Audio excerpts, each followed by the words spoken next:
So you remember in the last video how I said I was going to change that calendar for March?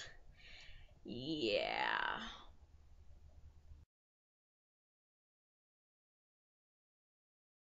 So the other day I finished a really amazing book entitled The Book Thief, and I decided to do a review on it because I'm trying to be more consistent with putting up videos. Basically, the book is about a young girl who's sent to live with foster parents in Nazi Germany, and it goes in depth about how her life changes as World War II is going on.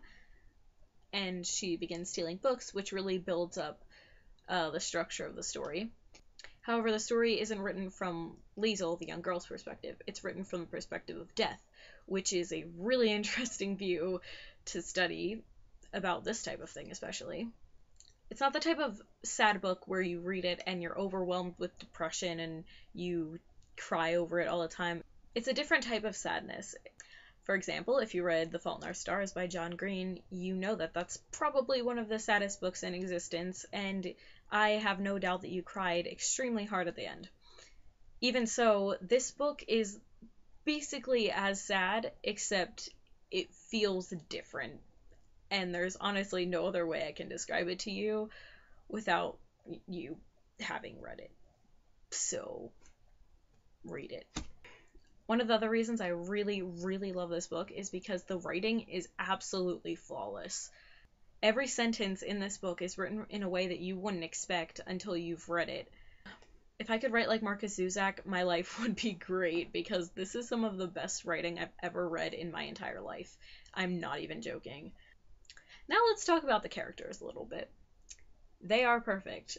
I'm not saying the characters' personalities are absolutely perfect, because if you write a character that way, then it's not going to end up being that good, because nobody's perfect. But the way they're portrayed is in such a way that it just blows my mind.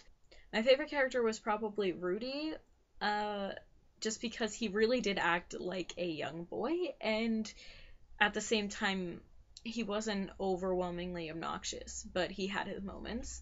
And Liesel definitely acted like a young girl.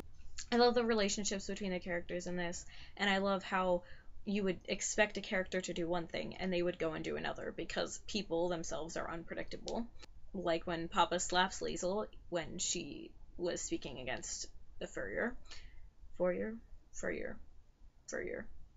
Did I say that right? I think so. It's also amusing how it's a book about the Holocaust, but it's unlike any other book I've read about World War II, because it's not written about the Jews, and it's not written to show sympathy for the Jews. It's written about a young girl living in Nazi Germany. And in that, you definitely feel sympathy for Jews, but you also feel sympathy for the people just living in Germany at the time. And I think that shows a really interesting perspective on World War II. So yeah, I think that's all I have to say about that. The next time I go to Barnes & Noble, I'm probably going to get another book by Markus Zusak, because his writing is so good, and I think he's probably my favorite author right now. Writing-wise, you know, not like John Green type thing, because John Green is just my favorite everything.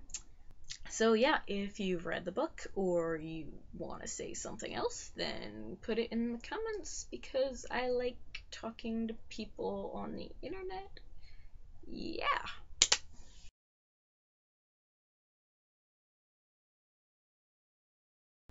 And it's weird because I finished this book a few nights ago, and all I've wanted to do since then is reread it, because I can't find another book that's nearly as good as this. Oh yeah, and today was my last day of school, so maybe I'll have time to make new videos. And then VidCon is in less than 2 months. Yeah, I'm going. It's gonna be awesome. Probably gonna do vlogs. Yeah. I will upload more videos sometime. Bye!